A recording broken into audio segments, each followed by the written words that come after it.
how many four-letter words can I use on that? Trying to switch to a double. Cheddar is driving. Nothing yet. Takedown, Michael Cheddar. Oh, Nick, I'm a top guy, so I love top wrestling. Hale trying to sink him. He does. Maximus Hale the fall. So I think that wrestling is the greatest sport on earth.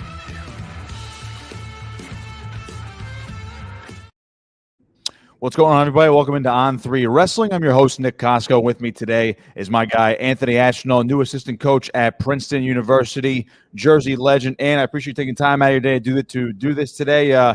What's been going on with you? I know you've been really busy transitioning from the wrestling mat now to the coaching corner. What's this whole thing been like for you, my man? It's been amazing. You know, Princeton welcomed me with open arms in the wrestling program and the athletes here. And, Joe Dubuque's been great to me. It's been a great experience so far. I'd say I kind of started full-time June 1st, moved in here in Princeton right in town. And, it was just full steam ahead working with the guys and jumping on the recruiting circuit June 15th with phone calls. And, it's been great. Right now today, just got done doing some individual work with some individual guys and got a couple guys coming in later in the day. And, our offices are right attached to our wrestling room right here. So you can see behind me, we got guys working. It's a great atmosphere here. And, with me and Coach Cody Brewer jumping on around the same time and Nate Jackson, it's been a lot of excitement from our guys. And they've been really leaning on us to, put extra work in and just work hard. So that's been the most fun, just trying to develop the wrestling talent. Without a doubt. What was that adjustment like for you? Because you were still going after the Olympic trials this year. Your last Olympic cycle, you made it to the trials. This one, gave it another go. Was there a moment while you were still competing, or maybe right after you were done competing, at least this cycle, that you said, you know what, I had that itch to really coach again? What was that whole process like for you? It was just Joe reaching out, maybe midway through this competition. You're asking me what my interest level was like going back into coaching maybe after this competition cycle. And my answer was kind of, I don't know where I'm at. I'm really focused on competing right now, and I'm going after those goals. Maybe let's just stay in contact and build a relationship. And then when that time gets closer, we could approach it. And that's kind of what Joe did. He just kind of kept following up with me, and it was kind of like he was recruiting me a little bit, just staying with me from month to month, or every other month checking in on me, or, he definitely paid attention to where I was competing and checking in on that stuff and just calling me about good luck or what do I got coming up, how training was going. And it was just kind of a natural transition from that to asking me more formally whenever that competition schedule did kind of wrap up and I didn't have the success I wanted. It was more like, hey, man, well, we got an assistant coaching job open. You want to interview for it? And, at that point I was like, yeah, I'm ready to move on. I put up everything I had into this, and I just felt like the right timing to move on. So that was about April, and, I took the interview, and now I'm here. When you look back at your career now, people might even forget that you were a coach already before. You spent a year at your alma mater at Rutgers on the staff, and then you decided to pivot back into competition full-time. When you look back at that experience, obviously, I'm sure you can look back at that experience and say, I'll do X, Y, and Z the same, maybe A, B, and C differently. When you look back at that 1 year you were on staff, again, just in a very familiar place, how do you look back at that and say, all right, this is like, were you not ready at that point, or is it like you still have more itch to compete? Yeah, just what we had set in place at the time at Rutgers with the RTC structure. It just felt like the right option to keep the momentum moving forward with what I was doing with the program, wrestling and winning, and then coming off that year. It just felt like the right timing, and I did wrestle on the senior circuit already before that point, and it just felt like we didn't have the structure in the RTC that I felt confident to keep competing at that point, and I wanted to just try coaching out at Rutgers. And then about halfway through that coaching year, Jeff Buxton came on board through the RTC, maybe in like November, December. And, I was already kind of still 2 feet in on competing. I just didn't know what the timing was going to look like. So when he came on board at Rutgers, as I was a coach there, I was like, dang, we got a guy, we got a coach, we got someone that has tons of knowledge, tons of experience in working with guys at this level. I definitely still want to compete. So it's just a balancing act of trying to start my coaching career with keep competing and Yeah, I'd say I wish I could look back and maybe just make the decision to just keep competing at that point and not coaching, but it was just trying to balance the two. And I'd say I was a little selfish in the competing aspect on myself. So, after that year wrapped up, I really wanted to make the transition just to go compete again full time. And that led me to doing that. I would have, at the time, I would have loved to stay at Rutgers, but there was just no opportunity for me at the time, so it was just kind of time to move on. And there was an option to go to a couple different places, but I wanted to stay local. And I went to NYCRTC, which was a great spot for me. It was a great 1.5 to 2 years there. It was really, really tough to leave Hoboken where I was living. Me and my girlfriend, we really loved it there. It was an amazing experience. So, of course, maybe I could have done things differently. I wish I did things a little bit differently, but at the end of the day, it led me to where I'm at right now, and I'm loving it here. Yeah. And, this coaching experience kind of feels like, the first real one in a way, even though I did have that experience, and it's been great. I've been able to learn so much as well as have impact at the same time. And, Joe's been treating me so well. It's just been really great here. So, life works in funny ways. One decision leads to the next. And I'm very happy to be where I'm at now. Certainly a different change compared to Rutgers, and obviously you were at the NYC RTC, as you just mentioned. I want to talk about that real quick, because you just mentioned you spent roughly about 2 years there, so you had a different look in terms of your freestyle training and the senior level training. Got to work with the guys at Columbia as well. What was that sort of the fresh start that you needed, or maybe a new perspective that you needed or wanted at the time before it ultimately led you to where you are right now? Possibly. I don't really know how to answer that fully, but definitely when I was at Rutgers, I did not look at Princeton as a place that I wanted to be, or that I could even see being at. And it was definitely a perspective shift. And once I left Rutgers, it was a perspective shift, being like, like they have great things going on too. I just had a different perspective. When you're in the Rutgers circle, it's like a little bit like, you got to beat Princeton. Princeton's the in-state rival, whether you're recruiting a guy that's looking at both schools or just wanting to beat them on the dual meet side of things. It just always felt like we were competing against each other. So I didn't have a fresh perspective in terms of looking at Princeton, and leaving Rutgers, being at NYC RTC. I just kind of had a fresh perspective on college wrestling and wrestling as a whole. When you look at where you are right now, as you just mentioned, you got the job back in June officially, and then over the last, we're talking about 4 months now, you got to get acclimated to a new school, new wrestling room, new set of guys, new set of coaches. What's been maybe the most difficult thing for you getting back into coaching? Is it just, knowing when to, maybe put the wrestler out there, or maybe to tailor, or maybe to come back a little bit and maybe be more of that coach? What's been the biggest adjustment for you so far? I don't know. I've been just like all in right now, and it's been actually exciting. Like there's some days, I'm working out with guys at 8 a.m. and recruits are coming in, and then I'm here till 9 p.m. that day. And it's like, it's not really bothering me or stressing me out. I'm actually enjoying the process, and I'm loving it. And I'm loving each aspect, whether it's working with the guys in the room or recruiting or I mean, I guess the one thing I'm not loving is maybe like filing expense reports or things like that. But, it's part of the job. And I'm learning all those aspects, and it's just given me a lot of confidence that, I could learn here and I could grow here. And then one day, if I want to climb on the coaching ranks, like I'll be able to do that, and I'll be really confident in that. So I'm enjoying that, because it's like I'm seeing it every day, different things, taking it all in.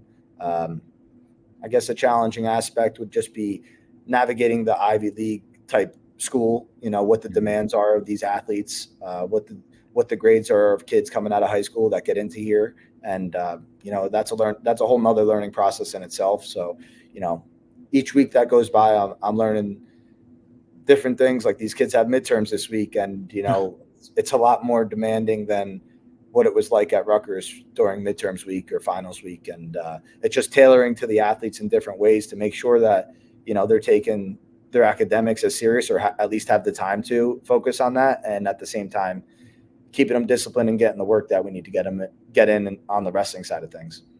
I wanted to circle back to what you just mentioned about, bringing in recruits and making sure these guys' visits are, great. When it comes to Princeton, when you look at your way of recruiting now, obviously you did a little bit of that at Rutgers during your lone season on the staff. And, again, you were a prize recruit yourself coming out of high school. So you're kind of used to the glitz and glamour of it now. Things have drastically changed now with the NIL and the transfer portal. And I'm sure it's even more different with the Ivy League and how that's structured.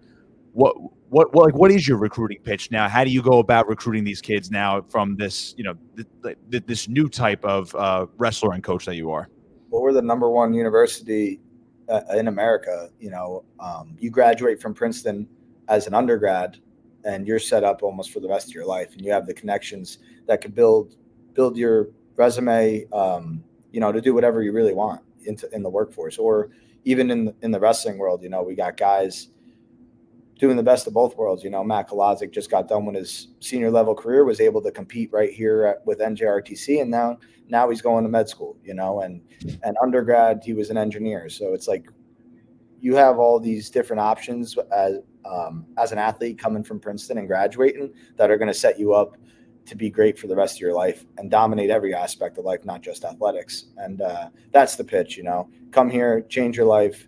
Not that money's everything, but have a great job, and in terms of financially, have a great job after college and be set up for your future family.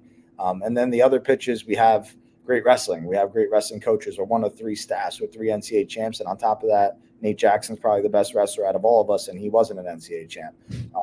And then on top of that, we have Reese Humphrey, an NYCRTC coach, and we have a whole program of athletes where we're trying to build a full roster of every Olympic weight. And we're going after the guys that those kind of guys too, looking to add to that program. So we just feel like we have the whole package. And moving a little bit backwards, before we start recruiting these kids, the first step is, getting their transcripts, figuring out their grades, and making sure they're a right fit there. And that kind of eliminates a lot of guys right there. So, the guys we're talking to, even the first calls are, a little bit of a tier above the other guys already, just because what they're doing in school. It's definitely sometimes a unique recruit because not all, you look at the top 25 pound for pound ranked guys, maybe not all of them fit the mold academically.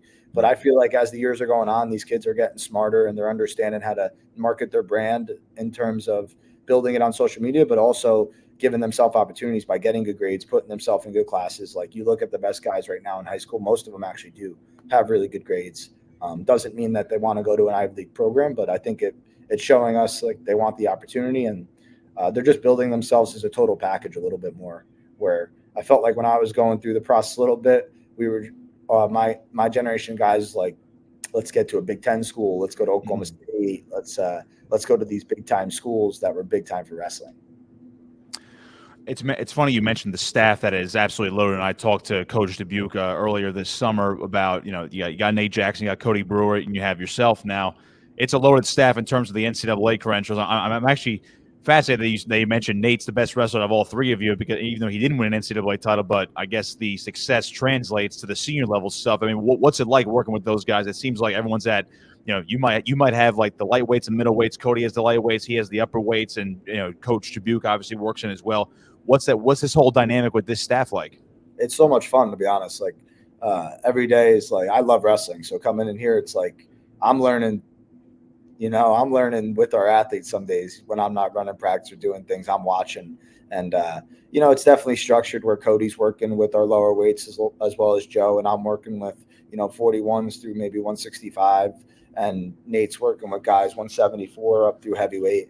But, this morning Cody's wrestling with one of our 184 pounders. And, I've had days like that. And then there's days Mark Anthony, light guy, wants to wrestle with me, or one of a 33 pounder. So, we are all good enough wrestlers that we could kind of mold to different weight classes and different guys. And doesn't mean we're going to wrestle live with every guy, but we're definitely having fun being 3 out of the 4 of us, me, Nate, and Cody, pretty much wrestling every single day with these guys. And we're in the trenches with them, going through workouts, even cross-training with them here and there. So it's been really fun in that aspect in terms of just wrestling.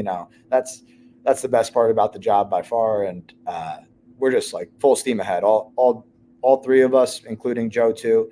We're just like, taking in as much as the guys are asking for. If they want more work, we're giving it to them. If they want to get in here early for an extra hour of private wrestling, we're getting here. And the best part about my position right now is I'm living in Princeton. I'm like 5 to 10 minutes door to door to getting into the gym. So, I could get in here early. I could go home. I could relax. I could come back at later in the day, which works really well because, like I did mention, the academic side of this university, it's demanding, and we kind of pride ourselves in that. We want it hard. We want the process hard, so we know we're prepared. These guys are prepared. We're prepared for life, and in terms of wrestling, we want it hard. We want to prepare hard, so we know we're ready and prepared for matches. And these guys, they're professionals with that stuff. But just being close to this place, living wise, I'm able to kind of, really work well around the guy's schedule. I love that all-in mentality. Let's talk about some of the guys that are on the roster this year. Again, last year, Princeton, bit of a rebuilding phase. Some guys were not on the roster last year in terms of their gray shirts and just kind of taking a year to get prepared. There were some injuries, but it seems like this year, the team is still young, but there are some veterans coming back. What do you notice? I mean, I don't know how much you knew about the team from last year, but what do you notice about this year's squad compared to last year's and what the team could accomplish in 24-25?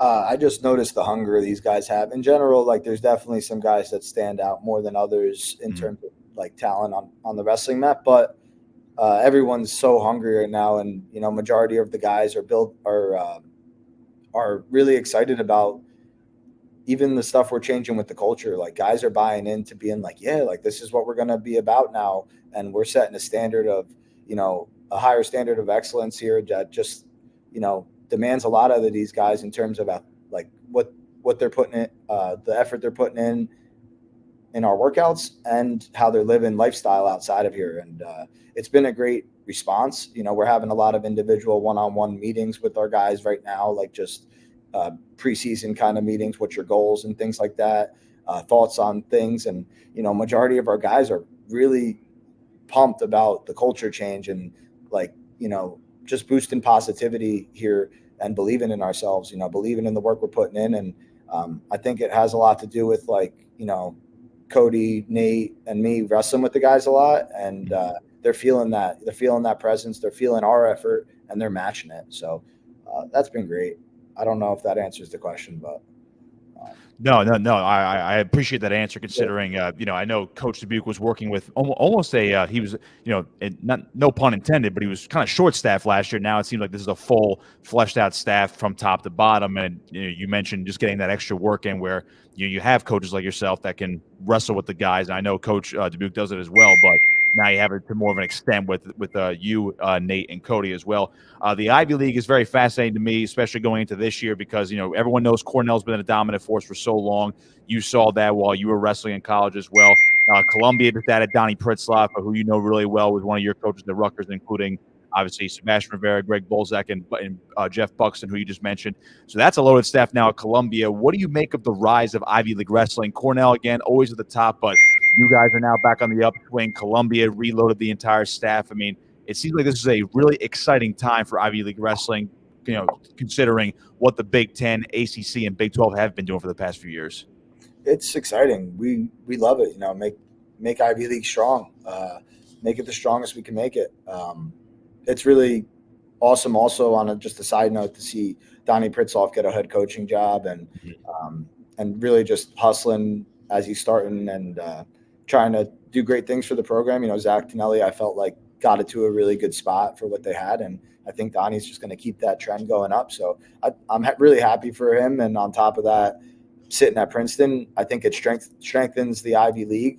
And I'm excited about that because now we have our own tournament. It's going to be like an ACC type tournament. And hopefully with those coaching changes, the wrestling gets better, the wrestlers get better, they have better results through the year. And if we have 6 guys per weight class, maybe some of these weights have 5 guys qualifying, 4 guys, 4 guys guaranteed qualifying. So if you're wrestling for the 3rd place match, you're getting into the tournament. Those are things we're hoping for. And I think it helps just make it a more competitive Ivy League dual schedule, dual season.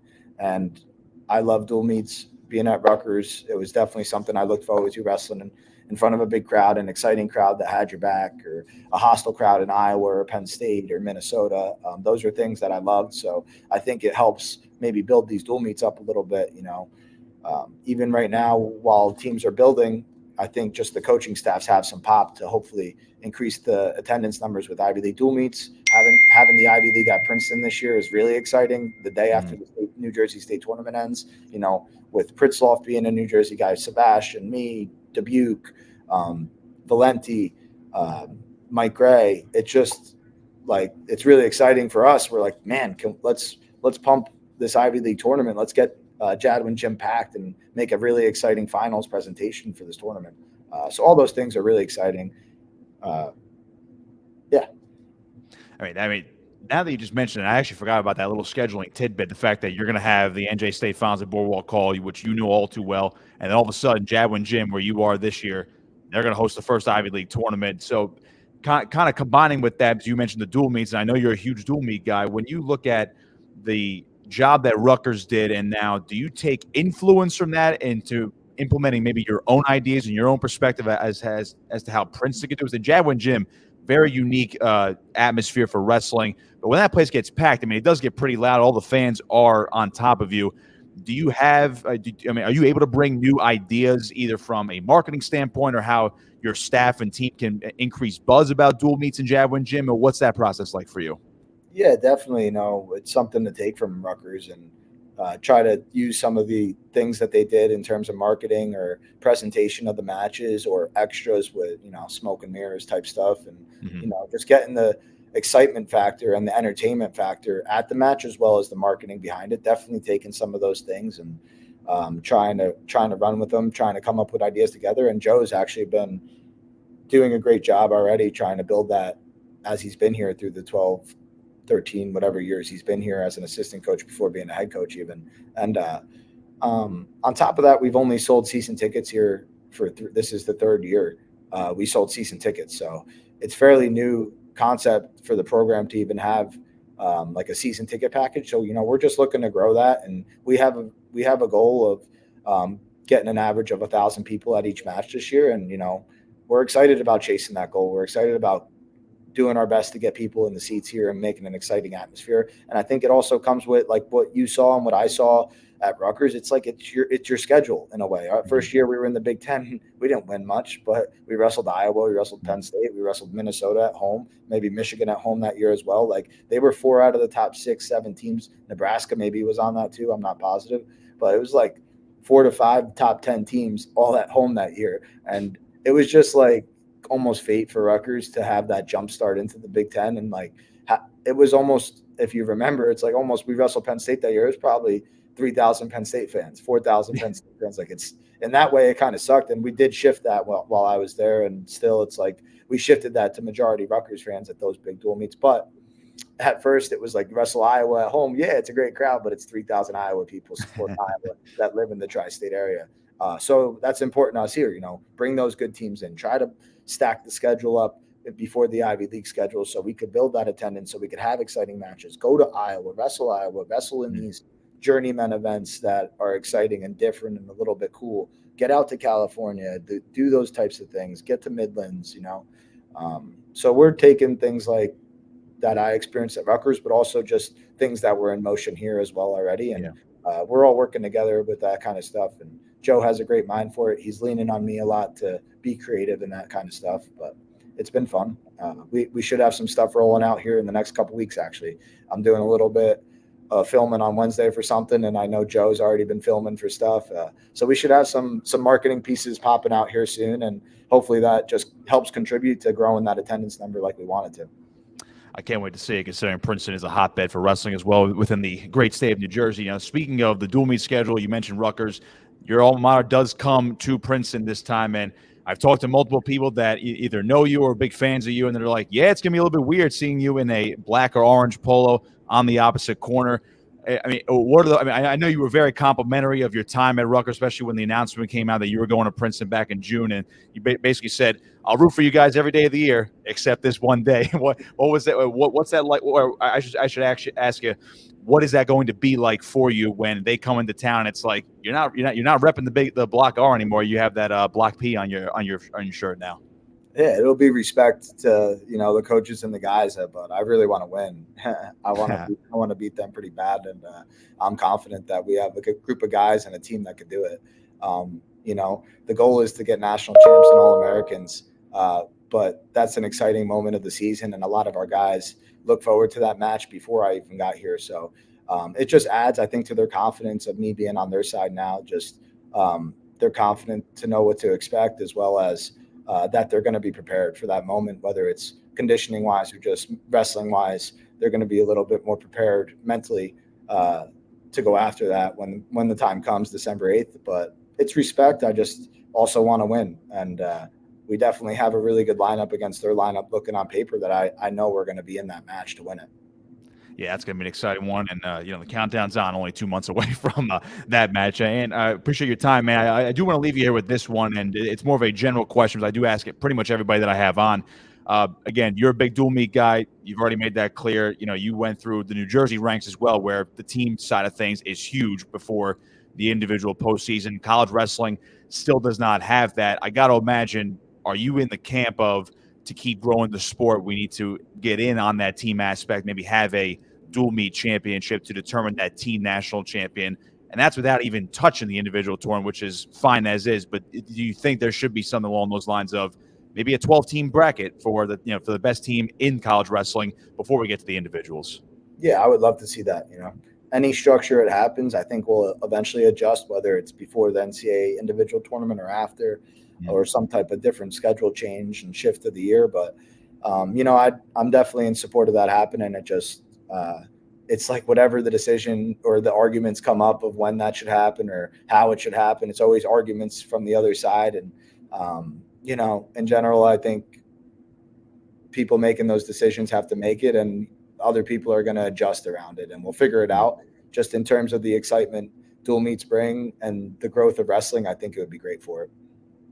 Without a doubt. Anthony Ashnault, assistant coach, Princeton University of Wrestling. And pleasure to talk to you again. Looking forward to seeing what you guys can do this season. And I'm sure I'll be out in some capacity. I'll be out at Jadwin Gym, big Rutgers Princeton duel, and I'm looking forward to watching you guys this year. Yeah, we're looking to get you on the mic, like you said before we started here on air. So hopefully we get you to some matches here on the mic, and if not, at least in attendance for that one, December 8th. I'm gonna put all biases aside and just forget where we went to school for a moment. I'm just looking for a good wrestling match in that one. Yeah, you're all good, man. It is what it is. You have to root for who you want to root for, and it's our job to convince you to root for us. Hey, man, I'll always root for you. I wish you all the success in the world and a great season, first year for you in Princeton, New Jersey. And again, we'll see you down the line, hopefully on December 8th. Yeah, it'll be exciting, man. Thanks for having me on.